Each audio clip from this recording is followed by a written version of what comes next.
और मैं हूं आपके साथ कायनात अंसारी। कोरोना एक, समस्याएं अनेक।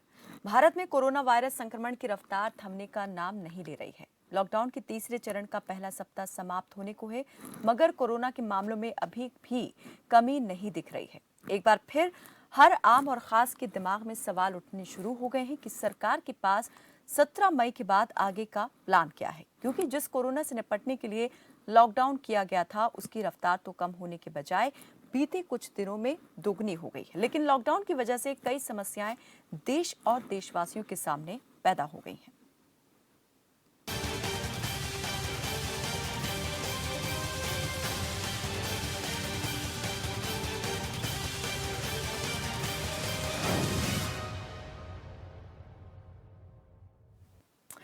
तो कोरोना की रफ्तार थमने का नाम नहीं ले रही है। संक्रमण के खतरे को बढ़ने से रोकने के लिए केंद्र की मोदी सरकार 3 बार लॉकडाउन की घोषणा कर चुकी है, लेकिन जिस तरह के नतीजों की उम्मीद थी वैसे नतीजे नहीं रहे।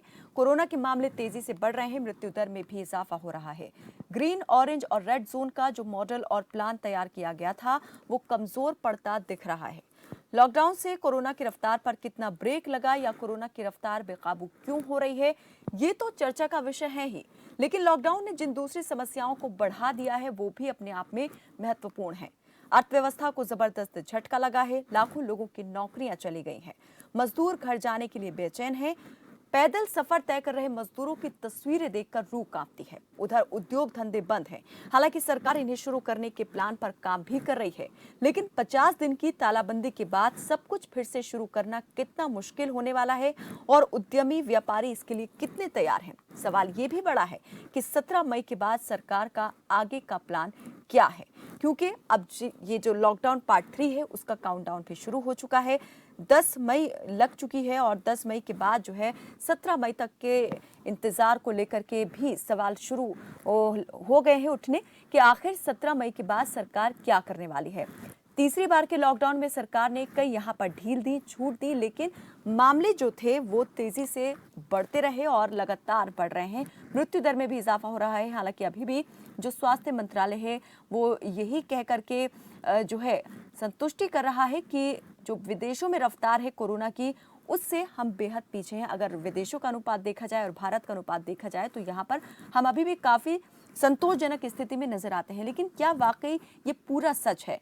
क्योंकि जैसे जैसे टेस्टिंग बढ़ रही है उतनी तेजी से जो है मामले यहाँ पर सामने आते जा रहे हैं। तो भारत के सामने किस तरह की चुनौतियां अभी खड़ी हुई हैं, सरकार के पास उनसे निपटने का प्लान क्या है, और जो दूसरी तरफ यहाँ पर अर्थव्यवस्था चरमरा रही है, उद्योग जगत बुरी तरीके से यहाँ पर संकट के दौर से गुजर रहा है, उन सब बातों को लेकर हम यहाँ पर चर्चा करेंगे। क्योंकि कोरोना तो एक है लेकिन उससे समस्याएं अनेक पैदा हो गई हैं। कई मेहमान हमारे साथ यहाँ जुड़ चुके हैं। अभय जैन हमारे साथ जुड़े हैं, राजनीतिक विश्लेषक हैं आप। Doctor Sanjay Sharma health expert हैं। अमरनाथ मिश्र वरिष्ठ महामंत्री हैं व्यापार मंडल के लखनऊ से। आप सभी का बहुत स्वागत है हमारे साथ इस चर्चा में जुड़ने के लिए। और वरिष्ठ पत्रकार सीमा गिल आपसे कुछ ही देर में हमारे साथ जुड़ेंगी। सबसे पहले मैं अभय जैन जो कि राजनीतिक विश्लेषक हैं आपके पास आना चाहूंगी। अभय जी, आपको क्या लगता है यहाँ पर कि कोरोना की रफ्तार को लेकर हम बार बार जो है सरकार बार बार इस बात को लेकर संतुष्टि जाहिर कर रही है और खुशी भी जाहिर कर रही है कि हम अभी विदेशों की तुलना में उसके अनुपात में बहुत जो है सही स्थिति में चल रहे हैं और हालात उतने ज्यादा नहीं बिगड़े हैं। लेकिन क्या आपको लगता है कि जो कहा जा रहा है वो पूरी तरीके से सही है और उसे पूरा सच मान लेना चाहिए? देखिए, मेरा जो मानना है ये जल्दबाजी होगी ये कहना कि स्थिति भारत में कंट्रोल में है या संतोषजनक है। अभी आप देखिए, एम्स के डायरेक्टर जी ने साफ कहा कि अभी तो जून और जुलाई में पीक भारत में आएगा। और लव अग्रवाल जी ने जो आपके कि हमारे को कोरोना से के साथ रहने की आदत, जीने की आदत डाल लेनी चाहिए। इसका इन दोनों का स्पष्ट मत है कि भारत में अभी कोरोना बढ़ेगा। अब क्योंकि अर्थव्यवस्था का बहुत बुरा हाल हो गया है और आप देखिए हर बड़ी बड़ी कंपनी ने होम मिनिस्ट्री गाइडलाइंस के बावजूद भी अपने स्टाफ को निकालना आरंभ कर दिया है, उनकी सैलरी कम करनी आरंभ कर दी है। और जितनी भी सरकारें हैं, आप दिल्ली सरकार की बात करें, हरियाणा सरकार की बात करें और केंद्र सरकार की बात करें, तो उन्होंने डीए और बाकी जो बेनिफिट्स थे अपने स्टाफ को देने कम कर दिए, मना कर दिए। तो इस बात का स्पष्ट मतलब है कि स्थिति भारत में अभी और बिगड़ने वाली है। और अगर लेबर का फ्रंट आप देखेंगे तो लेबरों का, तो जब सब लेबर अपने नेटिव प्लेस जाना चाह रही जा रही है, इसका अर्थ क्या है? इसका अर्थ स्पष्ट है कि उनको विश्वास नहीं रहा कि अब क्या होगा। एक बात आपने समझी होगी, जब से लॉकडाउन हुआ तब से जो मजदूरों को खाना दिया गया या उनको कुछ रहने की व्यवस्था की गई, वो ज्यादातर पूरे भारत में एनजीओ ने, सामाजिक कार्यकर्ताओं ने समझा और जो भी उनकी यथासंभव था उससे ज्यादा उनका उन्होंने ध्यान रखा। सरकार सिर्फ आदेश पालन करती रही, सरकारों की तरफ से ज्यादा व्यवस्था अच्छी नहीं हो पाई। तो मेरा तो मानना यह है कि अभी तो इस कोविड की लड़ाई भारत में स्टार्ट हुई है और अभी जरूरत इस बात की है कि हम सब लोग, सारी सरकारें, सारे सामाजिक कार्यकर्ता, सारे प्रशासनिक अधिकारी इसको समझें और इसको गंभीरता से लें। तब दिखाई देनी चाहिए, वो दिखाई। अभय जी, एक बात ये भी है कि बार बार सरकार इस बात को लेकर अपनी पीठ भी थपथपाती रही कि लॉकडाउन करने का फैसला जो है वक्त रहते ले लिया गया, अगर नहीं लिया जाता तो हालात और भी ज्यादा गंभीर हो सकते थे। लेकिन उस वक्त जो कहा गया और आज की जो स्थिति है, हम लॉकडाउन के तीसरे फेज में हैं और जिस तरह से लगातार ये मामले सामने आते जा रहे हैं और संक्रमण की दर जो है वो भी तेजी के साथ बढ़ती जा रही है, दोहरी हो गई है। तो इसको देखते हुए क्या लगता है आपको कि कितना ज्यादा फायदेमंद रहा है ये लॉकडाउन, या कितना फायदा हमने इसका लिया है? देखिए, चलिए अभय जी, अभी आपकी आवाज हम तक नहीं पहुंच पा रही है ठीक प्रकार से, हम जरूर आपकी तरफ लौटेंगे। अमरनाथ मिश्र हमारे साथ जुड़े हुए हैं, वरिष्ठ महामंत्री हैं व्यापार मंडल के लखनऊ से। अमरनाथ जी, आपसे मैं जानना चाहूंगी, जब सरकार ने ये निर्णय लिया लॉकडाउन पार्ट 3 के दौरान के जो सूक्ष्म और लघु उद्योग हैं और मध्यम उद्योग हैं उनको जो है वो रिलीफ दिया जाए, राहत दी गई और 50% लेबर के साथ काम करने के लिए उनको कहा गया। तो अगर इस आदेश की बात करें तो इस आदेश के तहत अभी तक कितने उद्योग या इकाइयां हैं जो अभी तक खुली हैं, और क्या कहेंगे कि अभी कितना ज्यादा मुश्किल दौर का सामना वो कर रही हैं?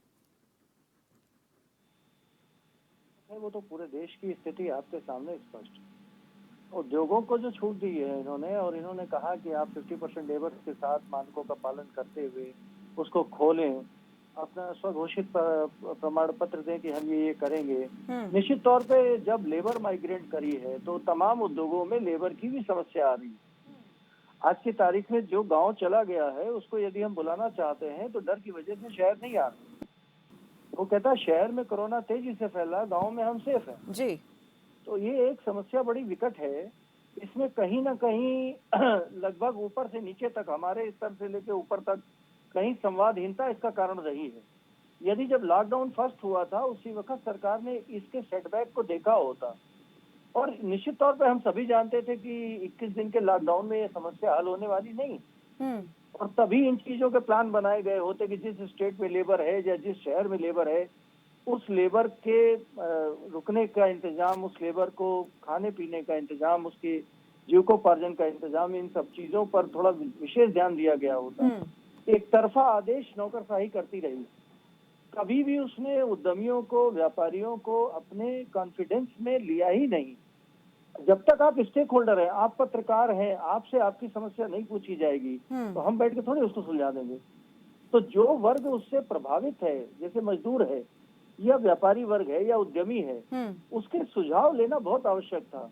और दूसरे लॉकडाउन 2 में, लॉकडाउन 3 में कहीं पर भी ये बात नहीं है। हम अपनी तरफ से प्रत्यावेदन देते रहे, ये समस्या है, ये प्रॉब्लम है, ये बात है, लेकिन सरकार की तरफ से कोई ऐसा इनिशिएटिव नहीं आया कि व्यापारी संगठनों से बात करके इसका भी एक सर्वमान्य हल निकाला जाए, तो शायद इतनी बड़ी परेशानी सामने नहीं आई होती।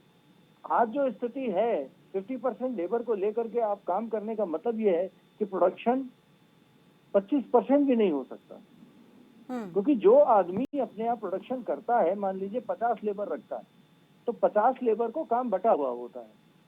अब उसको आप 25 कर दीजिए तो निश्चित तौर पे काम की गुणवत्ता और लेआउट दोनों ही इफेक्टेड होगा। तो कहीं ना कहीं ये संवादहीनता की और हुक्मरानों के द्वारा सरकार की मंशा ठीक थी, जान है जहान है, लेकिन उसका एक चॉकआउट प्लान होना चाहिए। सप्लाई चेन भी टूट रही है। जहाँ होलसेल की मंडी है वहां पर माल कहाँ तक वो पूरा करेगी? अगर उद्योग का उत्पादन नहीं होगा, फीडर नहीं होगा, तो लास्ट तक की चेन टूट जाएगी। अमरनाथ जी, क्या लग रहा है, सरकार फैसले तो ले रही है लेकिन आधे अधूरे लिए जा रहे हैं फैसले, पूरा फायदा उसको नहीं मिलेगा कि अगर किसी भी एक वर्ग के लिए, क्षेत्र के लिए सरकार फैसला ले रही है तो? देखिए, सरकार के फैसले लेने का देखिए 2 कारण मैं स्पष्ट कहना चाहता हूँ। सरकार में चलाने वाले हमारे आपके बीच से जाकर के एमपी एमएलए बनने वाले लोग हैं, और सबसे बड़ी समस्या जो मौजूदा दिख रही है वो नौकरशाही दिख रही है। जो सजेशंस आ रहे हैं जिस तरीके के, और जिस तरीके से संवादहीनता हो रही है, और वो सजेशन नीचे से ऊपर उठा दिए जाते हैं कि साहब ये कर दीजिए, ये हो जाएगा। उसको इफेक्टिव आदमी जो है उससे फीडबैक लिया होता, तो अगर इफेक्टिव आदमी का फीडबैक सही होता तो निश्चित तौर पे इसका बहुत अच्छा सुखद परिणाम होता। और ये कोरोना ऐसी चीज नहीं है कि ये बारिश का सीजन 4 महीने आया और फिर चला जाएगा। ये लंबे समय तक हमारे साथ रहने वाला है। वायरस है, जितने भी वायरस अभी तक आए कोई खत्म नहीं हुआ है। उनके एंटीडोट आ गए हैं, बात दूसरी है, वैक्सीन आ गई हैं, उनकी दवाएं इजाद हो गई हैं, लेकिन कहीं ना कहीं जीवन शैली बदलेगी, कहीं ना कहीं काम करने का तरीका बदलेगा। इसमें जो कर का ढांचा है सरकार का, इसमें व्यापारी वर्ग, उद्यमी वर्ग, इनका जो है स्टेक होल्डर है। और स्टेक होल्डर में आप ये सोचिए कि हम बड़े इंडस्ट्रीज को बैठा करके समस्या हल कर लेंगे, या हम सिर्फ छोटे फुटकर दुकानदारों को बैठा के हल कर लेंगे, या सिर्फ थोक दुकानदारों को बैठा के हल कर लेंगे। ऐसा नहीं होगा। हर वर्ग के प्रतिनिधि के साथ बैठ करके मंथन करना होगा। अमरनाथ जी, मैं वही जानना चाह रही हूँ कि जो व्यापार मंडल है या व्यापारी वर्ग है, उसे किस तरह की अभी जो है प्रॉब्लम सीधे तौर पर फेस करनी पड़ रही है, और जो नए नियम सरकार की तरफ से बनाए गए हैं वो कैसे उसके लिए मुश्किल हो रहे हैं? क्या उनका पालन करना आसान है, या फिर उनका पालन करना ही अब सबसे बड़ी जो है उनके लिए मुश्किल जो है वो बन गई है? नहीं, मैंने कहा कोरोना के साथ रहना हमको सीखना होगा, ये एक विषय है। लेकिन जो सरकार नियम दे रही है, वो नियम के तहत में आपने कहा 2 बार सैनिटाइज करना है, 50% कर्मचारियों के साथ काम करना है, मास्क का प्रयोग करना है, ग्लव्स का प्रयोग करना है, ठीक है, हम ये सारी चीजें करने को तैयार हैं। लेकिन इससे वर्कर की इफिशिएंसी घटेगी। जैसे हार्डवेयर प्रोडक्ट्स हैं, कुछ ऐसे प्रोडक्ट्स हैं जिसके अंदर ग्लव्स लाइन के आप काम करते हैं तो आपकी इफिशिएंसी में कमी आती है। इसी तरीके से बाजारों को आप ले लें। हिंदुस्तान में कोई भी शहर प्लान्ड नहीं है चंडीगढ़ को छोड़ करके जी। और चंडीगढ़ भी शहर ऐसा है जहाँ के जो बाजार बनी हुई है 4 इंच की दीवार बीच में है और इधर दुकान उधर दुकान। तो आप क्या समझते हैं, सोशल डिस्टेंसिंग अगर आप बाजार खोलेंगे इतने आसानी से पालन हो जाएगा? आज किराना, गल्ला और सब्जी की मार्केट में जो कोरोना का फैला हुआ संक्रमण हुआ, कहीं ना कहीं उसका कारण यही तो था। ना तो पब्लिक अवेयर हुई और दुकानदार ने अपनी जान पर खेल करके सरकार के आदेशों का पालन करते हुए अपनी मार्केट खोल करके पब्लिक को खाना खिलाने का प्रयास किया। अभी जैन साहब कह रहे थे सारा काम एनजीओ ने किया है ज्यादातर, इसमें कोई दो राय नहीं। किसी शहर के व्यापार मंडल से आप पूछ लीजिए उसने क्या क्या किया है, ये आपके सामने आ जाएगा, आपके पत्रकारों ने दिखाया भी है। बराबर हम दान भी दे रहे हैं, किचन भी चला रहे हैं, सूखा अनाज भी बांट रहे हैं, अपने कर्मचारियों को भी तनख्वाह दे रहे हैं। लेकिन सरकार ने ये नहीं सोचा कि अगर ये 50 दिन का लॉकडाउन हो गया है, बैंक से हमने लोन लिया हुआ है, हमारी उसकी किस्तें जा रही हैं, तो इस दौरान का आपको ब्याज माफ करना चाहिए। बिजली के बिल आप भेज रहे हैं, उसमें फिक्स चार्ज आपने हटाया नहीं। 30.5% आपने मार्च के एंड में लगा दिया। टैक्स जो लगा हुआ है 15.5% नगर निगम, 15% उसका जल संस्थान का अलग अलग प्रदेशों में अलग अलग है, उसमें आपने तुरंत इंटरेस्ट जोड़ना शुरू कर दिया। सरकार अपना नुकसान कहीं से नहीं करना चाह रही, सरकार सारी अपेक्षा व्यापारी वर्ग, उद्यमी वर्ग से चाह रही। क्या ये संभव है? जहां पर एक तरफ मजदूर परेशान हुआ है तो कहीं ना कहीं राज्यों की नीति से परेशान हुआ है ना। अगर उत्तर प्रदेश का सबसे ज्यादा मजदूर पंजाब में था, उसको वहां रहने खाने को नहीं मिला, महाराष्ट्र में रहने खाने को नहीं मिला, तब तो वो पलायन किया वहां पे। वहां की सरकारें यदि इस बात तरफ ध्यान देती तो शायद वो मजदूर पलायन नहीं करता। और मैं आपको बता दूं जो मजदूर पलायन कर गए हैं, जो कामगार पलायन कर गए हैं, ये बिजनेस साइकिल 1 से 1.5 साल के लिए डिस्टर्ब होगी। यानी 1 से 1.5 साल तक के लिए आप कह रहे हैं कि जो उद्योग जगत है, व्यापार जगत है, वो इसका खामियाजा भुगतेगा।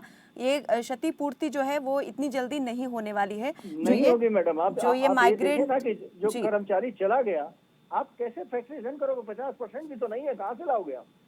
चलिए और बिल्कुल मैं प्रोडक्शन इस नहीं पर है। बिल्कुल इस पर मैं आपसे ज़्यादा बातचीत करूंगी और हम ये ज़रूर जानने की कोशिश करेंगे कि ये जो आपने कहा है इसका और किस तरीके से हम देखें कि क्या क्या मतलब निकलता है। सिर्फ व्यापार जगत ही इससे जो है वो सीधा इफेक्टेड होगा या फिर और भी सरकार को भी इसका सीधे तौर पर नुकसान होने वाला है। सीमा गिल जी हमारे साथ जुड़ गई हैं, वरिष्ठ पत्रकार हैं। बहुत स्वागत है आपका सीमा जी। सीमा जी मैं आपसे ये जानना चाहती हूँ कि अब जैसे हम देख रहे हैं धीरे धीरे सरकार जो है लॉकडाउन को उठाती जा रही है। हालांकि जिस मकसद से किया गया था कि संक्रमण के खतरे को कम करना है, वो खतरा तो अभी भी दिखाई नहीं दे रहा है कि कम हुआ है। तेजी के साथ मामले बढ़ रहे हैं, लेकिन क्या अब ये लॉकडाउन को खत्म करना धीरे धीरे सरकार के लिए मजबूरी बन गया है और अब सरकार भी समझ गई है कि लॉकडाउन एक मात्र हल नहीं है कोरोना को खत्म करने का? कायनात, आपका जो सवाल आपने किया है वो वाजिब सवाल है, लेकिन उससे पहले जो मेरे मित्र उद्योग मंडल के जो पदाधिकारी थे वो जिस बात को कह रहे थे उस पर मैं कुछ कहना चाहती हूँ जो बहुत जी इम्पोर्टेंट है। मुझे अमरनाथ लगता है हम अमरनाथ सब मिश्रा जी। जी जी अमरनाथ मिश्रा जी, मैं सुन रही थी उनको बहुत देर से। से ये बात बिल्कुल सही है कि सरकारों की तरफ से गलती हुई है, ब्यूरोक्रेसी की तरफ से गलती हुई है। बहुत सारे डिसीजन ऐसे लिए गए हैं कि जो टाइम्स को दिए बिना लिए गए हैं, बिना किसी प्लानिंग के लिए गए हैं। लेकिन मैं बड़ी जिम्मेदारी के साथ एक सवाल पूछना चाहती हूँ, क्या उद्योग मंडल को नहीं पता था कि ये लोग जब चले जाएंगे, जो मजदूर जो आज अब दर बदर की ठोकरें खा रहे हैं, जो अपने गांव लौटने के लिए सैकड़ों किलोमीटर पैदल चल के जा रहे हैं, ये आज जो हम एक दूसरे पे जो ब्लेम गेम हमने शुरू कर दिया है, क्या उन व्यापारियों ने कभी सोचा कि जिन लोगों ने अपने खून पसीने की कमाई से सालों दर सालों आपको उद्योगपति बनाया है, आज जब 2 महीने उनको सिर्फ खिलाने की ज़रूरत थी, उनको ये भरोसा दिलाने की ज़रूरत थी कि सरकार आपको साथ दे या नहीं दे, सिस्टम आपका साथ दे या नहीं दे, लेकिन आप हमारे यहाँ पे काम करते हैं, तो हमारी ये ज़िम्मेदारी है कि हम आपका पेट भरेंगे। क्या ये उद्योग मंडल की ज़िम्मेदारी नहीं थी कि वो अपने यहाँ पर काम करने वाले मज़दूरों को जो बिल्कुल कर्मचारी हैं, अमरनाथ जी, उनको ये भरोसा बिल्कुल दिलाए? ये सवाल जो है वो बिल्कुल जायज है, वाजिब है। अगर जवाब यहाँ देना पर चाहूंगा। व्यापारी या उद्यमी साथ देते मजदूरों का तो शायद इस तरह की स्थिति उत्पन्न नहीं होती। मैं जवाब देना चाहूंगा। आप देखिए, जिसके पास में 6 कर्मचारी हैं, किसी के पास 100 है, किसी के पास 200। 20 तारीख के बाद में 22 तारीख को प्रधानमंत्री जी ने कहा जनता कर्फ्यू लगेगा। 21 तारीख से लोगों ने अपने प्रतिष्ठान बंद कर दिए थे और उसके बाद लॉकडाउन पूरी तरह से हो गया। व्यापारियों का क्लोजिंग था मार्च का, उन्होंने बैंक में भी पैसा जमा किया, अपने पेमेंट्स भी करने थे। उसके बावजूद आप किसी कर्मचारी को फोन करके पूछ लो, उसकी तनख्वाह पूरी दी गई। लेकिन जब फैक्ट्री जहाँ प्रोडक्शन होता है वहां पर जब बिल्कुल लॉकडाउन हो गया और एक तरफ हमारे यहाँ यूपी के श्रम आयुक्त ने आदेश जारी कर दिया, आप पूरी तनख्वाह नहीं देंगे तो आपके खिलाफ FIR हो जाएगी। कभी आप जो हमारी बहन ने सवाल उठाया, मैं उससे विनय नहीं करता, लेकिन क्या एक व्यापारी के पास में इतना ज्यादा पैसा होता है कि वो बैठे बैठे सारे काम करता रहे? बैंक की EMI भी भरे, पेमेंट्स भी करे, टैक्सेस भी दे। आपने GST में कह दिया साहब मार्च का टैक्स आपको देना है, अप्रैल लास्ट डेट है, और अगर उसके बाद आप नहीं जमा कर पाते तो हम 18% से ब्याज कम करके 9% कर देते हैं। साहब आप 50 दिन से कारोबार बंद किए हैं, दुकानें बंद है, ऑफिस बंद है, आप 9%, आप अपना ब्याज छोड़ने को तैयार नहीं है। सवाल उद्यमियों पे है। आप किसी के कर्मचारी को फोन करके पूछिए, उसको पूरा पूरा पैसा हम लोगों ने दिया है। हम अपने कर्मचारियों को अपने बच्चे की तरह रखते हैं। लेकिन ये जो निर्माण में लगे मजदूर थे, ये जो अस्थायी मजदूर थे, इनकी सीमा जी कुछ कहना चाहती हैं अमरनाथ जी? संवाद का विषय रहा। मिश्रा जी, आपने अपनी बातें बहुत अच्छे से रखी। मैं जस्ट सवाल ये इसलिए पूछ रही हूँ क्योंकि आज इस देश के हर गरीब आदमी के जीवन और मृत्यु का सवाल है। आप ये हजार बहाने अगर लगाएंगे कि आपको बैंकों की किस्त देनी थी, आपको अपनी कंपनी को कंटिन्यू करना था, अपनी लाइबिलिटीज को पूरा करना था, लेकिन क्या 2 वक्त की रोटी आपके लिए इतनी ज्यादा महंगी हो गई थी 2 महीने के लिए? क्या पोस्टिंग आती है पर जब NGO जाके सामने आके पेट भर सकते हैं और आपने साल दर साल इन्हीं लोगों की कमाई से अपना बिजनेस खड़ा किया है, क्या कौन उनको रोटी कौन नहीं से खिला? एनजीओ ये मैडम, बताते हैं। आप जिस शहर में जाइए व्यापार मंडल के द्वारा फीड किया गया है। हाँ वही मैं ज्यादा कह से रही हूँ ज्यादा कि अनाज, आपने एनजीओ ज्यादा के से तौर पे ज्यादा अपना अनाज, नाम ज्यादा से आगे ज्यादा रखने पैसे के हम लिए लोगों ये ने काम आती हूँ अभय किया है। जैन जी, आपकी तरफ आती हूँ। लेकिन जिम्मेदारी आपकी और उद्योगपति ये जो की, आपके ये जो उद्योग मजदूर मंडल की निकले थी, हैं, आप उन ये सबको जो ये भरोसा दिलाते कि आप ये कहीं मत एक जाइएगा, ये शहर आपका है, इस शहर को आपने बनाया है, ये जो बिल्डिंगें खड़ी की हैं ये आपकी वजह से खड़ी हुई है, ये जो उद्योग मंडल पूरा खड़ा हुआ है ये आपकी वजह से खड़ा हुआ है। आज आप तकलीफ में हैं, आप भूखे हैं, तो आपको रोड पे जाके मरने की जरूरत नहीं, हम आपके साथ हमारे हैं। स्थायी कर्मचारी कोई भी नहीं गए हैं। ज्यादातर मजदूरों के आप बयान सुन ले, सर वो ज्यादातर जो निर्माण कार्य में लगे हुए काम मजदूर थे। करने वाले मजदूर हैं वो भी आप ही की फैक्ट्रियों में काम करते हैं, वो भी हमारे यहीं पे काम करते फैक्ट्री हैं, में वो हमारे अस्थायी मीडिया में भी फैक्ट्री काम में करते हैं, वो आपके फैक्ट्री उद्योग में मंडल में भी अस्थायी काम नहीं, करते हैं। अमरनाथ जी, इस बात से हम आपकी इत्तेफाक नहीं रख सकते कि जो मजदूर पलायन कर रहे हैं वो सभी निर्माण से ताल्लुक रखते हैं, निर्माण उद्योगों से ताल्लुक रखते सभी हैं। नहीं कह रहा हूँ, लेकिन अस्थायी ज्यादा ये है। हम सबसे गलती हुई है कायनात जी, एक्चुअली में हम सब ने अपनी जिम्मेदारियों से पल्ला झाड़ा है, हम सारी सब लोगों सारी की गलती जिम्मेदारी ये है। लोग जगह की क्यों? सरकार ने कोई हमारे साथ प्लान हाँ नहीं वही मैं कह तो रही हूँ कि सरकार की तो पूरी गलती है, क्योंकि सरकार को जब हम कहते हैं वेलफेयर स्टेट तो सरकार की जिम्मेदारी तो पूरी बनती है, लेकिन एज ए ह्यूमन बीइंग हम लोगों की भी कुछ जिम्मेदारी बनती है। मैं पड़ोसी होने के नाते मेरी कुछ जिम्मेदारी बनती थी, जो जिन घरों में रह रहे हैं उन मकान मालिकों की जिम्मेदारी बनती थी कि वो उनसे किराए का दबाव ना दे।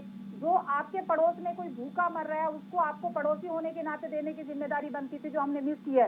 आपने मालिक होने के नाते अपनी जिम्मेदारी नहीं ली, सरकार की तो पूरी जिम्मेदारी थी। हम कह रहे हैं कि सरकार तो पूरी तरीके से फेल हुई है। हमने तो सरकार मालिक होने के अतिरिक्त भी जिम्मेदारियां निभाई हैं। पीएम केयर फंड हो चाहे सीएम केयर फंड हो, हर जगह हम लोगों ने अभी कायनात अभी दिक्कत तो देखिए, अभी दिक्कत तो और बढ़ने वाली है, क्योंकि जिस तरीके से वही सीमा जी, मैंने वही आपसे सवाल किया कि क्या अब अब सरकार ये समझ चुकी है कि लॉकडाउन एकमात्र इसका इलाज नहीं है और अर्थव्यवस्था को क्योंकि गति देनी है, क्योंकि अर्थव्यवस्था भी यहाँ पर सीधे तौर पर जो है कोरोना की चपेट में आ चुकी है, बीमार ज्यादा सरकार को लगने लगा है कि अब अर्थव्यवस्था हो गई है और उसे बचाना अब सबसे पहले उसकी प्रायोरिटी हो गई है। तो शायद यही वजह है कि अब सरकार जो है लॉकडाउन को धीरे धीरे खत्म कर रही है, ये जानने के बावजूद कि अभी संक्रमण जो है वो थमा नहीं है और बढ़ेगा। बिल्कुल कायनात, क्योंकि अब हमारे पास कोई ऑप्शन बचा नहीं है। एक तरफ कुआं है और दूसरी तरफ खाई है, और ये बात सरकार को समझ में आ गई है। सरकार अभी भी बहुत सारी गलतियां कर रही है। सरकार को जिस तरीके से प्लानिंग करनी चाहिए थी, अभी जैसे हम लोग बात कर रहे थे कि हम एज ए कॉमन पर्सन, आप सरकार चाहती है कि सारी चीजें सामने से हो, हम वो कुछ ना करे। सरकार को अपनी जिम्मेदारी लेनी पड़ेगी, उसको ये तय करना पड़ेगा कि सरकार को भी और प्राइवेट सेक्टर को भी कि हमको अगले 2 साल कोरोना के साथ जीना है, तो हमारी प्रायोरिटी ये होनी चाहिए कि हम सर्वाइव कैसे करें, हम प्रॉफिट को भूल जाएं। 2 साल के लिए सरकारों को भी भूल जाना चाहिए कि उनके खाते में बहुत सारा बैंक बैलेंस होगा, और प्राइवेट सेक्टर्स के जो ओनर हैं उनको भी ये भूल जाना चाहिए कि हमको बहुत ज्यादा प्रॉफिट कमाना है। हम इस इंडस्ट्री को सस्टेन करें, इस सोसाइटी को सस्टेन करें, सरकारों को चालू रखें, ये हमारी प्राथमिकता होगी तो हम जीत सकते हैं कोरोना से। क्योंकि अब हमें सड़क पे तो आना ही पड़ेगा, लेकिन हमें समझदारी के साथ आना पड़ेगा, सोशल डिस्टेंसिंग के साथ आना पड़ेगा, अपनी रोजमर्रा की सारी जरूरतों को पूरा करने पड़ेगा। इसके पास बिल्कुल, क्योंकि एक आम इंसान भी ये समझ गया है कि ना तो सरकार उसे घर बैठ कर के खिला सकती है और ना ही जहां पर जिस कंपनी के लिए, जिस उद्योग के लिए वो काम कर रहा था वही उसकी जेब को जो है वो भर सकता है या उसके घर तक खाना पहुंचा सकता है। तो लिहाजा उसे अपनी 2 वक्त की रोजी रोटी तो कमानी है। सरकार भी इसलिए यहाँ पर छूट जो है वो देती जा रही है, क्योंकि सरकार ये जिम्मेदारी खुद नहीं उठा सकती, लिहाजा उन्हीं के कंधों पर जिम्मेदारी डाल दी गई है। जी अभय जैन जी, आप कुछ कह रहे थे। मैं कहना चाह रहा था, सीमा जी जो मेरी बहन अभी कह रही थी कि एनजीओ व्यापारी और उद्योग भाई क्या करना, ये एनजीओ के पास फंड कहाँ से आया? एनजीओ के पास ये फंड जो आया ये उद्योग और व्यापारियों ने जो दिया, सरकार ने नहीं दिया है। मतलब जो भी व्यवस्था एनजीओ या आम आदमी कर रहा था वो बेसिकली सामाजिक लोग, उद्यमी, व्यापारी और अन्य लोग कर रहे हैं। एक बात तो मैं क्लियर कर दूं, ये सरकार अगर कंपैरिजन करेंगे आप तो मुझे बताइए सरकार ने क्या बेनिफिट दिया है?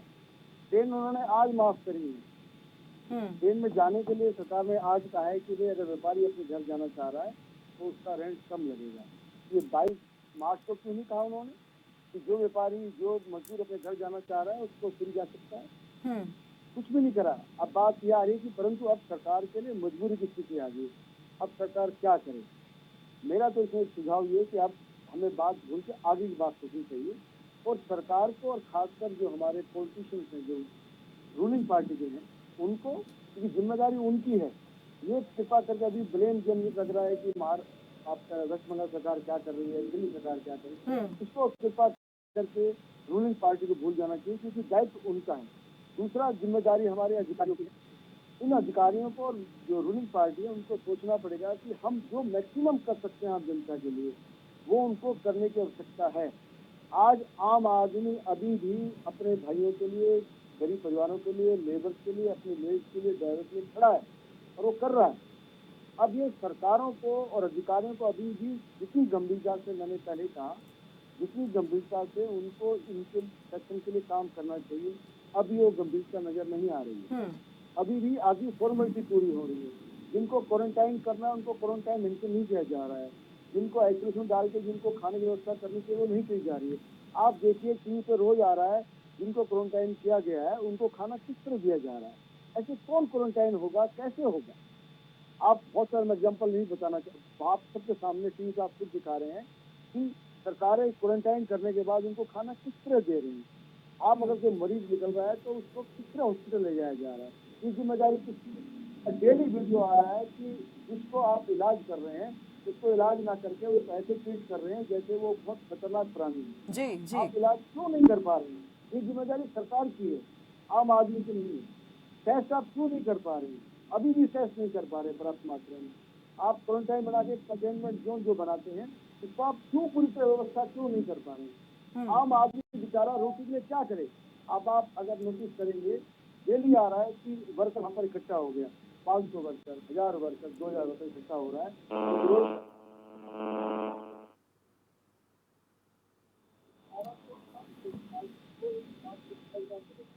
कृपा करके कोशिश को छोड़ के राजनीति ना करें, अपने स्वार्थ को भूल जाएं। अब सिर्फ आम जनता की, अपने नागरिकों के बारे में चिंतन करें और जो भी वो सुविधा दे सकते हैं उनको दें। अब कृपा अबे जी, करके क्या लग रहा है आपको वाकई में राजनीति हो रही है, या ये कि सरकार जो है खुद उसे समझ नहीं आ रहा है कि उसे पहले क्या करना चाहिए, पहले उसे कौन सी चीज़ों को दुरुस्त करना चाहिए, स्वास्थ्य के मोर्चे पर पहले ध्यान देना चाहिए, या फिर यहाँ जो मजदूरों का मुद्दा एक विकराल समस्या के रूप में सामने है उसको सुलझाने की ओर ध्यान देना चाहिए? कदम बढ़ाए जरूर हैं मजदूरों को उनके घर भेजने के लिए, लेकिन ये भी अभी नाकाफी साबित हो रहे हैं। अभी भी हम देख रहे हैं, आप देख रहे हैं, हम लोग सभी देख रहे हैं कि मजदूर किस तरह से अभी भी पैदल सफर तय कर रहे हैं। मैं आपने बहुत सी बात करी, मैं आपको एक बात बताना चाहता हूँ। मध्य प्रदेश से, गुड़गांव, हरियाणा से, राजस्थान कितने मजदूर जाना चाहते हैं पता है आपको? हरियाणा से 10 लाख से ज्यादा मजदूर हरियाणा छोड़ के बाकी अपनी जगह वेस्ट बंगाल, यूपी, बिहार, मध्य प्रदेश जाना चाहते हैं। सरकार ने कितनी व्यवस्था करी है? 25,000 भी नहीं करी आज तक 40 दिन में। क्यों? 10 लाख के कंपेरिजन बता रहा हूँ आपको। तो खान व्यवस्था नजर आ रही। मैं अब नहीं कहना चाह रहा हूँ, जो भी भाई अपने राज्य में जाना चाहता है कृपा करके उसे तुरंत पास दिया जाए। हरियाणा में 10 लाख से अधिक आज भी पेंडिंग एप्लीकेशन हैं। क्यों सो रहे हैं हम लोग? कलकत्ता से या जो मध्य प्रदेश से या आपके बम्बई से जो लोग अपने राज्य में जाना चाह रहे हैं, व्यवस्था क्यों नहीं कर पा रहे हैं हम लोग? क्यों नहीं कर पा रहे? इसके लिए मैं जरूर आऊंगी आपकी तरफ, और शायद यहाँ सवाल ही अपने आप में जवाब भी बन जाए कि सरकार ऐसा क्यों नहीं कर पा रही है या क्यों नहीं कर रही है।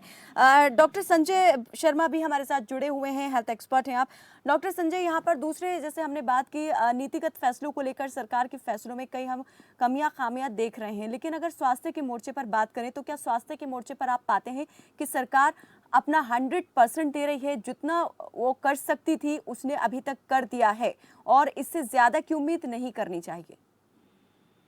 कायनात, देखिए, जो व्यापार के मामले में या अन्य सरकार के कामों के बारे में जो चर्चा अलग अलग एक्सपर्ट्स ने की है, जहां तक स्वास्थ्य के बारे में बात है, पिछले लगभग 50 दिन ऐसे हुए हैं जो कि देश के अंदर लॉकडाउन लगा हुआ है, और जिस दिन लॉकडाउन हुआ तो उस दिन केस 1000 में थे और आज केस 60,000 से ऊपर हो गए हैं। इसे सरकार ने जब लॉकडाउन किया तो सरकार की मंशा शायद ये थी कि लॉकडाउन के कारण से जो मूवमेंट लोगों की होती है, लॉकडाउन ना हो तो अगर व्यापार खुला हो, लोग इधर उधर जाएंगे, मूवमेंट होगी, क्योंकि इस जो वायरस है ये ना तो दिखाई देता है ना इसके लक्षण 15 दिन से पहले। अब तो कई जगह ऐसा होगा कि 21 दिन में भी कईयों के लक्षण बाहर आए हैं और उसकी टेस्टिंग हो पाई है। तो जब किसी के बारे में पता ही नहीं चलता कि इसके अंदर ये वायरस है या नहीं है, तो स्वाभाविक रूप से लोगों को कंटेन करना, या उनको एक जगह पर बंद रखना, यही आवश्यक था और सरकार ने मुझे लगता है इस मोर्चे पर सफलता पाई। लेकिन अगर आप देखोगे कि 40 दिन के अंदर हमारे देश के अंदर लगभग 35-40 हजार केस थे जो टेस्ट के द्वारा पाए गए और पिछले एक सप्ताह में ही ये आंकड़ा 60 हजार से ऊपर पहुंच गया। इसके दो कारण हो सकते हैं। एक कारण तो है कि लॉकडाउन में जो छूट हुई है वो है, और दूसरा कारण टेस्ट भी ज्यादा हो रहे हैं, जिसके कारण से रोजाना लगभग 3,500 के आसपास ऐसे नए पेशेंट्स दिखाई दे रहे हैं, मिल रहे हैं। लेकिन जहां तक जैसे हमारे बाकी एक्सपर्ट बात कह रहे थे कि ये जब तक इसकी वैक्सीन नहीं बनती या जब तक इसकी दवाई नहीं बनती तब तक तो ये खतरा है ही, लेकिन इसके बावजूद भी इसका खतरा है कि जिस तरह की भयानक इसके लक्षण हैं और जिस तरह से ये बहुत तेजी से फैल करके और व्यक्ति को मारने की ओर लेकर चला जाता है, ऐसा वायरस है, तो वैक्सीन। लेकिन डॉक्टर संजय शर्मा, आप इस बात से कितना इत्तेफाक रखेंगे जब यहाँ पर जो केंद्रीय स्वास्थ्य मंत्री हैं डॉक्टर हर्षवर्धन, उन्होंने कहा कि जो स्थिति विदेशों में देखने को मिल रही है भारत में वैसी स्थिति नहीं देखने को मिलेगी। क्या स्थिति विदेशों में देखने को मिल रही है ये आप और हम अच्छी तरीके से जानते हैं कि वहाँ पर जो डेथ रेट है वो सबसे ज़्यादा है। उनका यही कहना था कि भारत में ऐसी स्थिति नहीं बनेगी। क्या आप मानते हैं कि ये पूरी तरीके से हम कह सकते हैं कि अब सही है?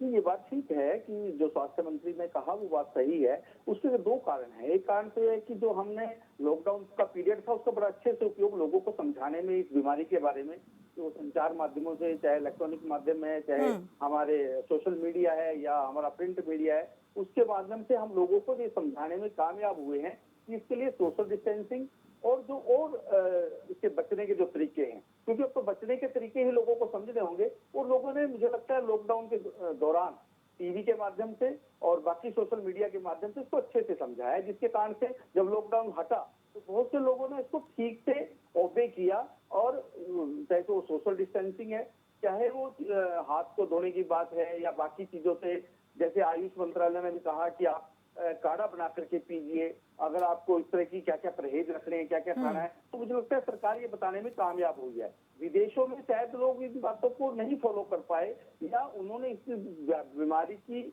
भयंकरता को, या वो उनको मानते हैं कि हम तो डेवलप कंट्री हैं, हमारा क्या बिगड़ेगा, हम तो सब चीजों को संभाल लेंगे।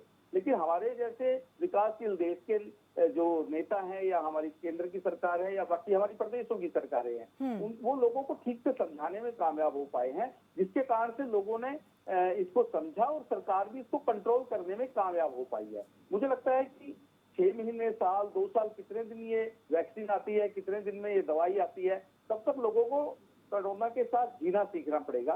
इससे जो बचने के उपाय हैं, वो बचने के उपाय ही लोग प्रयोग में लेकर आए, उसी से उनका बचाव है। क्योंकि जैसे हमारे अभी एक्सपर्ट बता रहे थे कि देश की अर्थव्यवस्था के लिए काम करना जरूरी है, लोगों को जीने के लिए काम करना जरूरी है, व्यापार को होना जरूरी है, लेकिन इन सबके होते होते भी हम किस तरह से अपने आप को इस वायरस से बचा पाए, ये भी लोगों को समझते हुए इसके प्रति जागरूक रहना है। और चाहे वो मास्क बांधने की बात हो, चाहे वो सोशल डिस्टेंसिंग की बात हो, चाहे अपने आप को स्वच्छ रखने की बात हो, तो मुझे लगता है इन चीजों को फॉलो करते हुए लोग अपना काम करें। और ये सब तो ठीक है डॉक्टर संजय शर्मा, लेकिन जिन बातों को लेकर के और भी ज्यादा गौर व फिक्र करने की जरूरत है वो ये है कि इस बीमारी का इलाज जो है वो कितनी तेजी से ढूंढा जा रहा है, या दूसरे जो विकल्प हैं कि कम से कम पूरी तरीके से अगर इलाज नहीं तो सस्टेन तो कर ही ले, यहाँ पर सरवाइव कर ले जो पेशेंट है। जो अभी तक एक दवा को लेकर के ये चल रही थी, बात चल रही थी कि हाइड्रोक्लोरोक्विन जो है वो इस बीमारी में बहुत कारआमद साबित हो रही है, फिर उसके बाद प्लाज्मा थेरेपी की बात हुई। तो अभी तक क्या लग रहा है कि ये जो हम दवाओं को लेकर शोध कर रहे हैं और दूसरी चीज़ों पर हम शोध करते जा रहे हैं, इससे कितना ज़्यादा हम करीब पहुंच रहे हैं इस बीमारी से लड़ने के? कायनात, ये बात ठीक है कि चाहे वो हाइड्रोक्लोरोक्विन थी, चाहे वो दूसरी दवाइयां थी, उन दवाइयों ने इस बीमारी में कुछ असर दिखाया, लेकिन वो अचूक औषधि नहीं है, वो पक्की दवाई नहीं है। जब तक इसकी अचूक औषधि नहीं आती तब तक इन दवाइयों का उपयोग करके हम लोग पेशेंट्स को, मरीजों को बचा सकते हैं। हालांकि भारत के अंदर जो मृत्यु दर है वो आप देखोगे तो पूरी दुनिया की मृत्यु दर के हिसाब से बहुत कम है।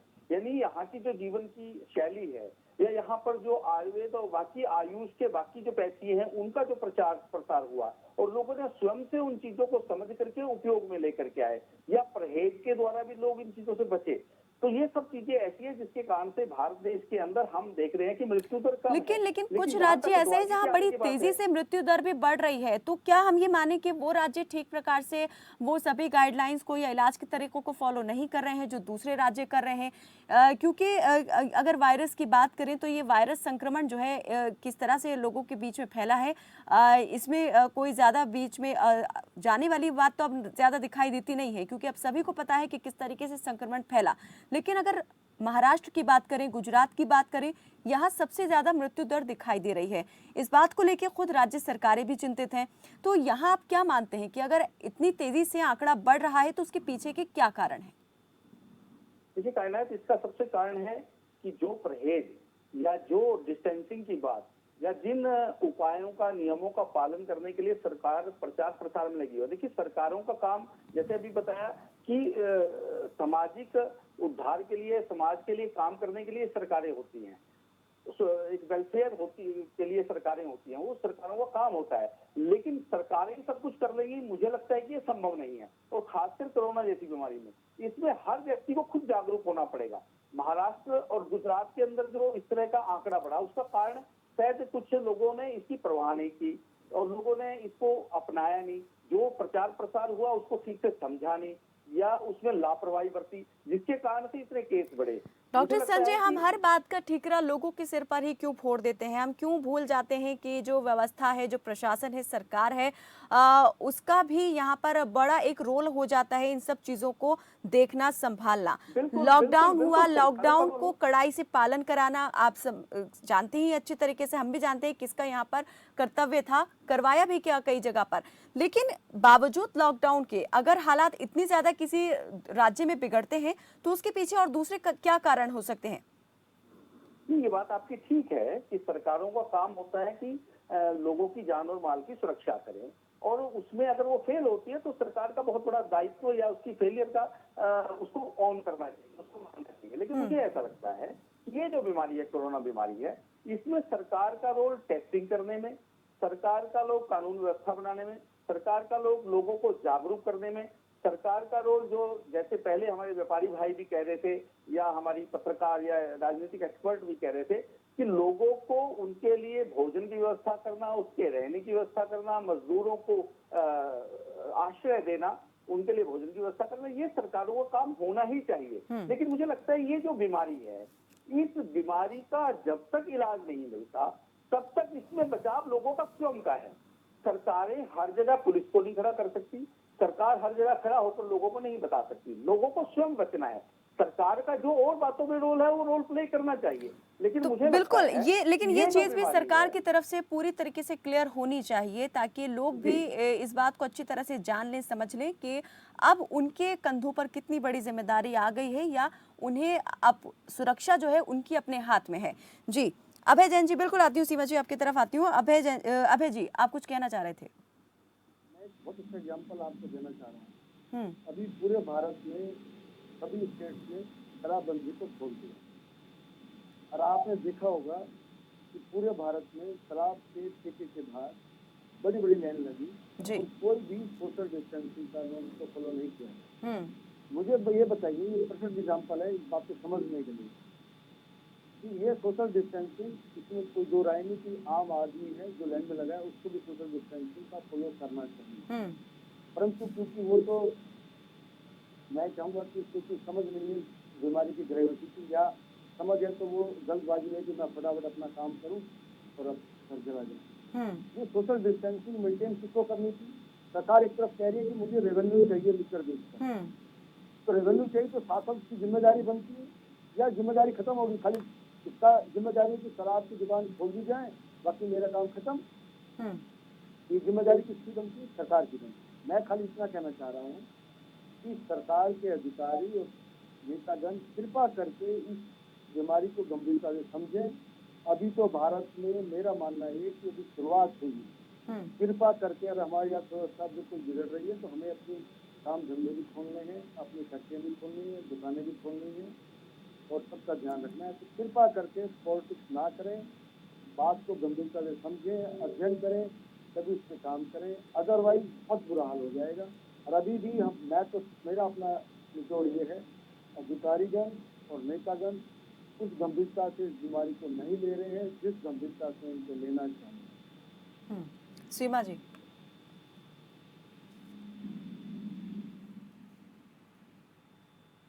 सीमा जी, आपकी आवाज हम तक नहीं पहुंच पा रही है।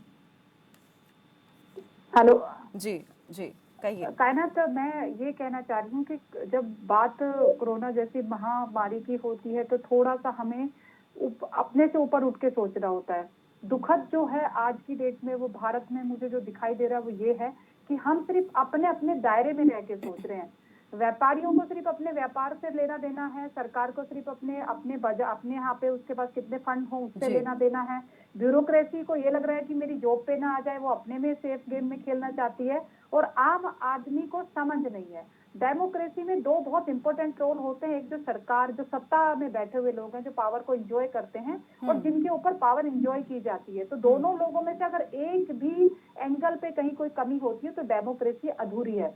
डेमोक्रेसी के लिए इसलिए मैं बार बार बोलती हूँ कि हर आम आदमी को भी जिम्मेदार होना बहुत जरूरी है। अगर वो समझदार नहीं होगा, जिम्मेदार से पहले मैं सोचती हूँ कि समझदार, अगर वो समझदार होगा, उसको पता है कि मैं कहाँ मुझे अपने अधिकारों का इस्तेमाल करना और कहाँ मुझे अपनी जिम्मेदारी का निर्वहन करना है, अगर ये फर्क उसको जिस दिन समझ में आ गया तो उस दिन बहुत सारी जो परेशानियां वो अपने आप हल हो जाएंगी।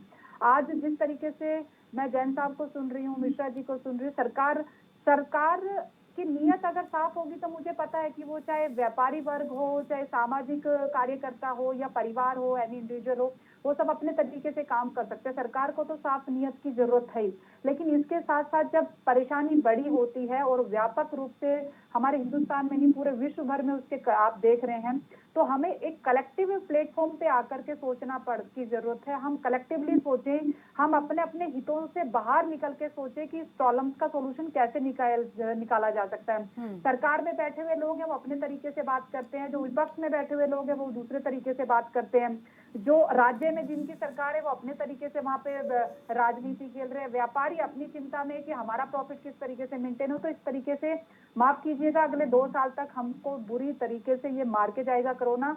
हम अपने अपने चक्कर में ना हम पूरी तबाह कर देंगे इस देश को। अगर आज भी हमने कलेक्टिवली नहीं सोचा तो अगले 2 साल में जो इस देश का जो नुकसान होगा उसकी भरपाई करना मुश्किल है। लेकिन अगर सच में हम सब लोग एक प्लेटफॉर्म पे आकर अपने इंडिविजुअल प्रॉफिट को भूल करके सामाजिक सहभागिता के साथ, समझदारी के साथ एक दूसरे के दुख में भागीदार बनने की नियत से अगर आगे आते हैं तो इसके सॉल्यूशन निकाले जा सकते हैं। लेकिन सीमा जी, जहां आप कह रही हैं कि कलेक्टिव एफर्ट्स की जरूरत है, यहाँ पर इस बीमारी ने एक दूसरे के प्रति ही विश्वास को घटा दिया है।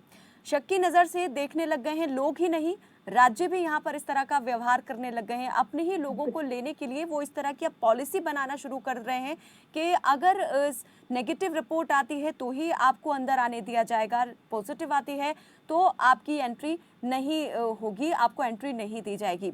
ये ओडिशा की ही मैं बात कर रही हूँ। ओडिशा सरकार ने कुछ इस तरह का जो है वो लॉ जो है वो बना दिया है, हाई कोर्ट ने वहाँ पर इस तरह का फैसला दिया है। तो इसको लेकर आप क्या कहेंगी कि अगर इस तरह की बातें यहाँ पर हमारे कोर्ट करने लग जाए, न्यायालय करने लग जाए, तो फिर कितनी मुश्किल हो जाएंगे ये हालात, और इसमें फिर केंद्र का रोल कितना रह जाता है? हमारा जो उच्चतम न्यायालय है वो कहाँ तक इसमें फिर दखल अंदाजी कर सकता है? यही चिंता है मेरी। जो आप उड़ीसा का एग्जाम्पल दे रहे हैं, यहाँ पर एक उड़ीसा नहीं है, यहाँ पर हर राज्य अपने आप में उड़ीसा जैसा एग्जाम्पल है। मैं हर रोज जब पैनल पे बैठी हूँ तो मेरी यही समझ में नहीं आ रहा है कि जो बीजेपी शासित प्रदेश है, जो कांग्रेस शासित प्रदेश है, वो एक दूसरे के साथ हिंदुस्तान पाकिस्तान की तरह ट्रीट कर रहे हैं। बॉर्डर पे जो फंसा हुआ व्यक्ति है वो अपने आप को इतना असहज महसूस कर रहा है, उसको समझ में नहीं आ रहा है कि मैं किधर जाऊं, एक तरफ कुआं है दूसरी तरफ खाई है। ये ना सरकारें समझ पा रही है, ना सामाजिक जिम्मेदार जो लोग हैं ना वो समझ पा रहे हैं। और न्यायालय भी अगर इस तरीके के अगर स्टेटमेंट देगा, क्योंकि आपके पास जो है पूरी इस जो हमारी प्रोसेस उसमें आपका जो अंतिम पॉइंट बचता है वो न्यायालय ही बचता है। न्यायालय भी अगर बहुत व्यापक तरीके से चीजों को समझ के अगर इस तरह के उदाहरण स्थापित नहीं करेगा तो फिर आम आदमी। सीमा जी, लेकिन इस तरह के फैसले के पीछे भी एक बड़ी वजह रही कि वहाँ एकदम से जो बूम देखने को मिला है ओडिशा के अंदर कोरोना पॉजिटिव केसेस में, तो ज़्यादातर लोग वही हैं जो दूसरे राज्यों से गए लेबर क्लास के लोग ओडिशा के अंदर उन्होंने प्रवेश किया। तो लेबर क्लास में ये मामले सबसे ज़्यादा देखने को आए हैं। तो क्या ये कहना अब गलत नहीं होगा कि सरकार ने सबसे ज़्यादा नाइंसाफ़ी जो है वो लेबर क्लास के साथ की? पहले तो असंतोष उनमें इतना ज़्यादा भर दिया, उनको रोक के रखा गया, और जब जाने की इजाज़त भी दी तो फिर ऐसा हो गया कि वो ना घर के रह गए हैं ना घाट के रह गए। मेरी बात, आई थिंक मैंने जब डिबेट शुरू की थी तो मैंने इसी से शुरू किया था कि जो लेबर क्लास है वो पूरी तरीके से पिस रहा है इस सारी प्रोसेस में, कि अगर कोई किसी राज्य में है उसको अपने घर आने की जरूरत क्यों पड़ रही है? उसका भरोसा टूट गया है, वहाँ की सरकारों से भी उसका भरोसा टूटा है, वो जिनके साथ काम करते थे उन मालिकों से भी उनका भरोसा टूटा है। इसलिए मैं बोल रही हूँ कि सरकार के साथ साथ जिनके साथ वो काम कर रहे हैं उनको भी आगे आके ये जिम्मेदारी दिखानी पड़ेगी, भरोसा दिलाना पड़ेगा। क्योंकि आप देखिए, जैसे जैसे ही आपने ट्रेन चलने की बात की थी, लाखों की संख्या में लोग रजिस्ट्रेशन कराने पहुंच गए। अब जब आप लाखों की संख्या में एकदम से नंबर आएंगे और वो अगर एक बार जहां पर वो काम कर रहे हैं वहां से निकल के वो अपने होम राज्य में चले गए, तो उसके पास जो अभी जो मिश्रा जी जो बात कर रहे थे कि उनको अगले 2 साल तक व्यापार करना मुश्किल हो जाएगा, क्योंकि लेबर तो मिलेगी नहीं, लेबर नहीं मिलेगी तो इंडस्ट्री चलेगी कहाँ से? तो सरकारों की तो जिम्मेदारी है। सरकार अगर चाहती है तो सरकार के पास इतना सिस्टम है कि वो अगर अपने ऑफिसर्स के लिए अकाउंटेबिलिटी सेट कर दे। एक डीसी अगर अपने डिस्ट्रिक्ट में ये तय कर ले कि उसके डिस्ट्रिक्ट में कोई व्यक्ति भूखा नहीं मरेगा, तो मैं दावे के साथ कह सकती हूँ, पूरी जिम्मेदारी के साथ कह सकती हूँ कि कोई व्यक्ति भूखा नहीं रह सकता। ये हमारी जो नौकरशाही है, इसकी जो अपने आराम से कंफर्ट जोन में जो काम करने की जो हमें आदत पड़ गई है, ये भी एक नतीजा है। हमारे यहाँ पे जो हर रोज हर बात पे राजनीति होती है, वो अपने आप में एक कारण है। और उसके साथ साथ जो हमारा जो व्यापारी वर्ग है, जो सिर्फ प्रॉफिट मेकिंग के नियम से काम कर रहा है, मैं सबकी बात नहीं कर रही, इसमें से अच्छे लोग भी हैं, ऐसे इंडस्ट्रियलिस्ट भी हैं जो आज इतनी बुरी हालात में अपने एम्प्लॉइज का 1 रुपया भी नहीं काट रहे। मैंने ऐसे ऐसे देखे, टाटा की कंपनी में जो 15-20 हजार रुपए काम करने वाला नौकर जो कॉन्ट्रैक्ट पे भी है उसकी भी सैलरी नहीं कट रही है। ऐसे बहुत सारे ऑर्गेनाइजेशन है जो 1 रुपया भी नहीं काटा है, या जिन्होंने काटा है तो बहुत समझदारी के साथ उनको बिठा के समझा के कि 10%, 20%, 30% या 40% सैलरी काट रहे हैं, उसके कारण बताए हैं ताकि उसको एक भरोसा हो।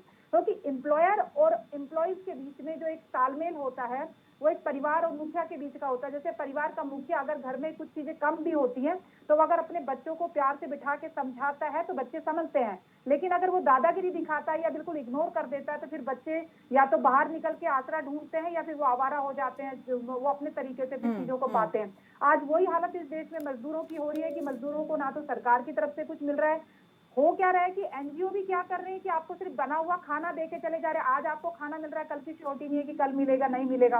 अभी जैन साहब कह रहे थे कि वो जो व्यापारी जो पैसा आ रहा है जो एनजीओ के पास, वो भी व्यापारी, आप चैरिटी नहीं कर रहे हैं, आपको एहसान नहीं कर रहे हैं उन गरीब आदमियों को खाना देके, क्योंकि उन आदमियों ने लाखों सालों दर साल आप लोगों के लिए कमाया है, हम सब के लिए कमाया है। आज जो हम सब लोग एंजॉय कर रहे हैं, आप देखते हैं, आप मीडिया में हैं, हम इस इंडस्ट्री को बनाने में, अगर इतने बड़े बड़े ऑर्गेनाइजेशन को बनाने में हम जर्नलिस्ट की भूमिका रही है।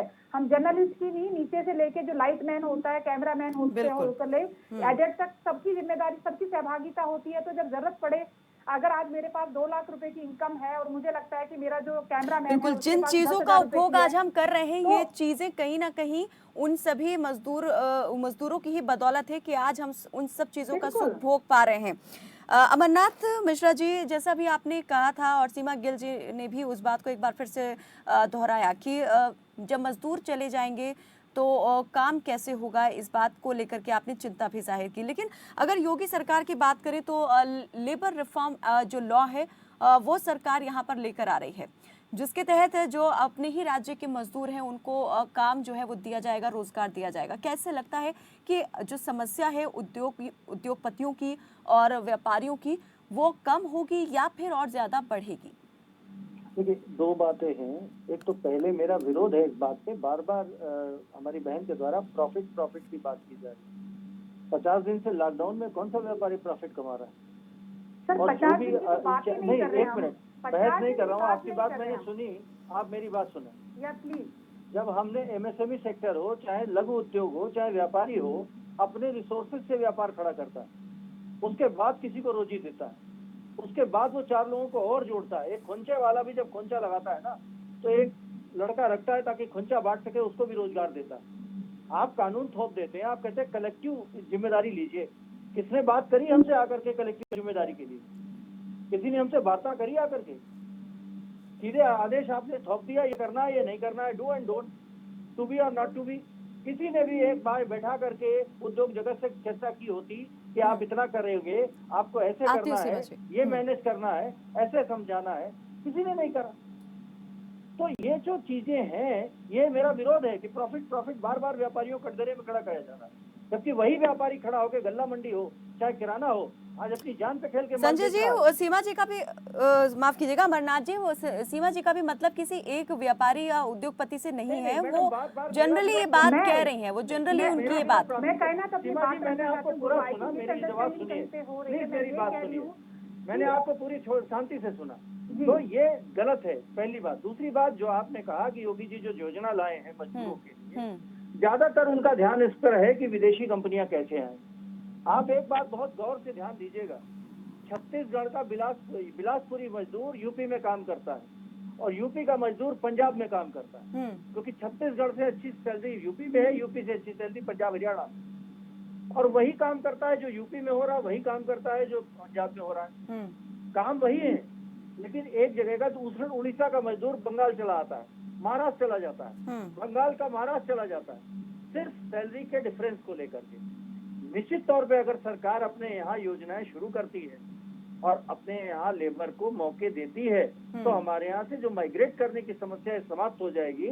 दसियों लाख करोड़ों की संख्या में जो उत्तर प्रदेश का मजदूर अन्य प्रदेशों में गया है, वो अगर यही काम करने लगेगा तो निश्चित तौर पर रोजगार के अवसर बढ़ेंगे और बहुत अच्छा बनेगा ये काम। लेकिन इसमें फिर मैं एक बात कहूंगा कि आप डॉक्टरों को कोरोना वॉरियर मानेंगे, हम भी मानते हैं, उनको सैल्यूट करते हैं। सफाई कर्मचारियों ने तो अपनी जान लगा दी, सेना और पुलिस ने अपनी जान लगा दी, लेकिन ये व्यापारी समाज इस देश की अर्थव्यवस्था की रीढ़ की हड्डी है। आदरणीय प्रधानमंत्री जी ने भी पहली बैठक में कैबिनेट के किसान, जवान और व्यापारी तीनों को सम्मान दिया, लेकिन आज नौकरशाही की वजह से इस व्यापारी समाज की समस्या और उसका हल पूछने वाला कोई नहीं है। आप एक तरफा आदेश जारी कर दे रहे हैं कि साहब पंखे वाला काम करेगा, बिजली वाला काम करेगा, कूलर वाला काम करेगा, और अगर कूलर का एमसी वो उड़ा हुआ है कंडेंसर, तो कंडेंसर कहाँ से लाएगा? बड़ी विचित्र विचित्र आदेश हो रहे हैं। ऑनलाइन पढ़ाई होगी, कागज और स्टेशनरी बंद रहेगी, किताब की दुकान बंद रहेगी जी। व्यापारी जगत खाली व्यापार करने के लिए नहीं बैठा है। कहीं भी सीमा जी चली जाए, हर धर्मशाला जहाँ भी समाज में बनी होगी, कहीं गाय लगा होगा, व्यापारी का ही नाम होगा जी। अभय जी कुछ कहना चाह रहे हैं जी? का नाम नहीं होता। जल्दी से अभय जी अपनी बात रखिए, और साथ ही मैं सभी से इस बात को लेकर भी प्रतिक्रिया चाहूंगी कि क्या लग रहा है कि 17 मई के बाद की क्या सरकार के पास योजना है, क्या कोई प्लान सरकार ने तैयार कर रखा है? क्या लगता है लॉकडाउन पूरी तरह खत्म होगा या ये जारी रहेगा? जी जैन जी। जैन जी, आपकी आवाज हम तक नहीं पहुंच पा रही है। सीमा जी, मैं इस पे जवाब देना चाहती हूँ मिश्रा जी का। मैं पहली बात तो ये कहना चाहती हूँ कि आप बात करते हैं किसान की, व्यापारी की, जवान की, और आप मजदूर की बात नहीं करेंगे तो ये देश कभी डेवलप नहीं हो सकता। आप वो सपना भूल जाइए कि विश्व में आप सबसे आगे अर्थव्यवस्था को लेके जाएंगे, क्योंकि जिस देश में कमेरा वर्ग अगर अपने अधिकार के लिए तरसता रहेगा तो वो देश कभी भी सक्सेस नहीं हो सकता। आज किसी भी डेवलप कंट्री की आप बात करेंगे, चाहे इंग्लैंड की बात कर लीजिए, चाहे अमेरिका की बात कर लीजिए, चाहे यूरोप की किसी कंट्री की बात कर लीजिए, वहां पर इसलिए हम उनको डेवलप कहते हैं क्योंकि वहां पर जो कमेरा वर्ग है उसको सम्मान दिया जाता है, जो मेहनत करता है उसको अवार्ड किया जाता है। और हमारे यहाँ पे उल्टा है कि जो आदमी मेहनत करता है ना, आप बार बार जो बात कर रहे हैं, मैं इस चीज से बहुत मैं आहत हूँ कि जो आदमी आपके यहाँ पर काम कर रहा है आप उसके ऊपर एहसान नहीं कर रहे हैं। आप 2 महीने आप इतना बड़ा बिजनेस जो आप एम्पायर खड़ा कर रहे हैं, आप बोल रहे हैं कि आपने पैसा लगाया, आपने अगर इन्वेस्टमेंट किया है तो कि मजदूर ने अपनी जिंदगी नहीं लगाई उस इंडस्ट्री को खड़ा करने में, आप उसके कंट्रीब्यूशन को इग्नोर कर देंगे, और जब उसको जरूरत पड़ेगी तो आप 2 महीने भी उसको सस्टेन करने के लिए कमिटमेंट नहीं करेंगे। कैसी जिम्मेदारी है आपकी? कैसा व्यापार मंडल है आपका? और आप कहेंगे कि आपको धर्मशाला के नाम से आप दान करेंगे, लेकिन आपके यहाँ पे जो मजदूर काम करेगा उसकी जिम्मेदारी नहीं लेंगे। मैं आपसे पूछना चाहती हूँ कि आप कितनी बार जाके आपने सरकार के सामने रखा कि हम मजदूरों की जिम्मेदारी हम लेंगे, आप इनको बाहर मत भेजिएगा? आप व्यापार मंडल ने कितनी बार अपनी बात जाके सरकार के सामने रखी? सरकार आपसे आगे नहीं। सीमा जी वही तो वो भी कह रहे हैं कि किसी ने पूछा ही नहीं, बात ही नहीं की। अगर करते नहीं तो पूछा, कहा भी मत जाता, पूछिए। शायद ये बात रखी वह भी ठीक जाती। है, वो गलती की, सरकार ने नहीं पूछा, लेकिन आपने कितनी बार आगे आके पूछा कि हम जिम्मेदारी लेते चलिए हैं। जल्दी से इस बात को लेकर जवाब मैं चाहूंगी आपकी तरफ से, आप दे दीजिए कि 17 मई के बाद आपको क्या लगता है, सरकार ने पूरा अपना प्लान तैयार कर लिया है, लॉकडाउन खत्म होगा या जारी रहेगा? देखिए, मुझे लगता है कायनात जी, सरकार के पास कोई प्लान नहीं है। सरकार आज सोचती है और कल इम्प्लीमेंट कर देती है। दुखद तो यही है, आज मैं और मिश्रा जी अगर बैठ के आर्गुमेंट कर रहे हैं जस्ट इसलिए क्योंकि सरकार अपनी प्लानिंग में फेल हुई है, उनके पास दूरदर्शिता वाली प्लानिंग है नहीं, और अगर है भी तो वो मजदूरों के फ्रेंडली नहीं है, डॉक्टर संजय, गरीब के फ्रेंडली नहीं है। डॉक्टर संजय की समझ देखिए, उनको मुझे नहीं आ रही है ये कि क्या लगता है जरूरत है। कि लॉकडाउन आगे भी रहेगा, लेकिन कुछ क्षेत्र में खुलेगा, कुछ जो कंटेनमेंट एरिया है वो आइडेंटिफाई किए जाएंगे, आइडेंटिफाई किए जाएंगे, कुछ को आइडेंटिफाई किया जाएगा, क्योंकि ये जरूरी भी है लोगों की जान बचाने के लिए, उन लोगों को कंटेन करना और इस बीमारी के प्रति जागरूक करना और लोगों को इस बीमारी के साथ किस तरह से जीना है, उसको ये सिखाना बहुत जरूरी है। तभी ये देश बच पाएगा, तभी लोग बच पाएंगे, और लोगों को जागरूक रखना और लोगों के लिए काम करना ही बहुत जरूरी है। अमरनाथ जी, देखिए, ये मैंने जैसा कहा कि ना तो इसका अभी कोई एंटीडोट है, ना इसकी मेडिसिन है।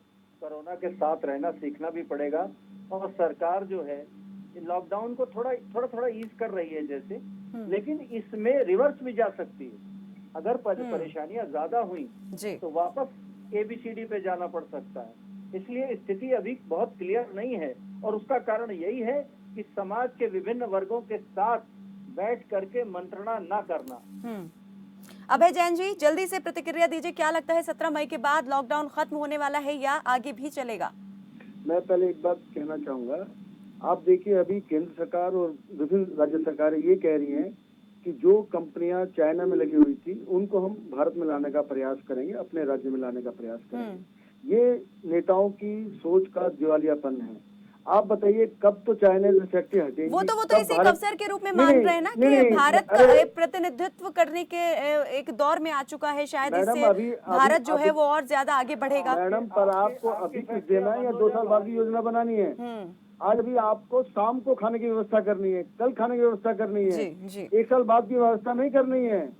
तो अभी सरकारों को मेरा गुजारिश वही मैं आपसे कहना चाह रहा हूँ, अभी सरकार प्लीज शॉर्ट टर्म योजनाएं बनाए। अभी व्यापारी भाई जो बात कह रहे थे, अगर ये कहूँ मैं 5 साल बाद चाइना से 50 फैक्ट्री आ जाएंगी, हम 2 लाख लोगों को एम्प्लॉयमेंट दे देंगे, वो अभी जरूरत नहीं है। अभी अगर आवश्यकता है तो अभी आवश्यकता है तुरंत काम करने की। आप बताइए, रेलवे ट्रैक पर मजदूर हमारा सो जाता है, वहाँ डेथ हो जाती है। वक्त बहुत कम बचा है। जैन जी, मैं जल्दी से चाहूंगी आप इस बात को लेकर जरा अपना जो एक पॉइंट ऑफ व्यू है वो क्लियर करें। क्या लगता है, सरकार के पास पूरा प्लान क्लियर है 17 मई के बाद का? कोई प्लान नहीं है। मैं वही आपसे कहना चाह रहा हूँ, कृपा करके गंभीरता से प्लान बनाएं, प्लीज बनाएं। अभी आपको एग्जांपल देता हूँ चाइना वाला। आप ये कौन से नेता, ये कौन सी बात कर रहे हैं? चलिए, कोई प्लान सरकार के पास नहीं है 17 मई के बाद आखिर क्या करना है, कैसे आगे बढ़ना है। विपक्ष ने भी सवाल सरकार से जरूर किया है और आरोप भी लगा दिया है कि सरकार के पास जो है 17 मई के बाद कोई प्लान जो है वो नहीं है, और उसे ये बताना चाहिए देश की जनता को और विपक्ष को। बहुत शुक्रिया आप सभी मेहमानों का हमारे साथ इस चर्चा में जुड़ने के लिए। तो सरकार यहाँ पर आगे किस तरीके से बढ़ रही है, इस पर आपने जो एक्सपर्ट्स हैं उनकी बात को जाना। कुछ ने ये कहा कि सरकार के पास कोई जो है विजन नहीं है कि 17 मई के बाद उसे क्या कदम उठाने हैं, क्योंकि सरकार जो है अगले 2 साल में उसे क्या करना है उस बात को लेकर अभी से चिंता कर रही है, बजाय इसके कि अभी उसे क्या करना है इस बात को लेकर उसे फैसला करना चाहिए। तो कुछ ने ये भी कहा कि सरकार जो है लॉकडाउन को खत्म तो करेगी, लेकिन थोड़ी छूट देने के बाद, लेकिन अगर हालात बिगड़ते हैं तो फिर वापस वही हम हालात में जा सकते हैं जहां से शुरू किया था, यानी 24 मार्च को जब संपूर्ण लॉकडाउन देश भर में लगाया गया था। उम्मीद हम यही करेंगे कि सरकार आगे जो भी फैसला लेगी वो देश और देशवासियों के हित में होगा, क्योंकि यहाँ पर ये तो साफ हो गया है कि कोरोना अभी जाने वाला नहीं है। कोरोना के साथ जीने की आदत डाल लेनी होगी, लेकिन एक कोरोना ने अनेक समस्याओं को यहाँ पर जन्म जरूर दे दिया है। फिलहाल मेरे साथ बस इतना ही। आप देखते रहिए खबर फास्ट। नमस्कार।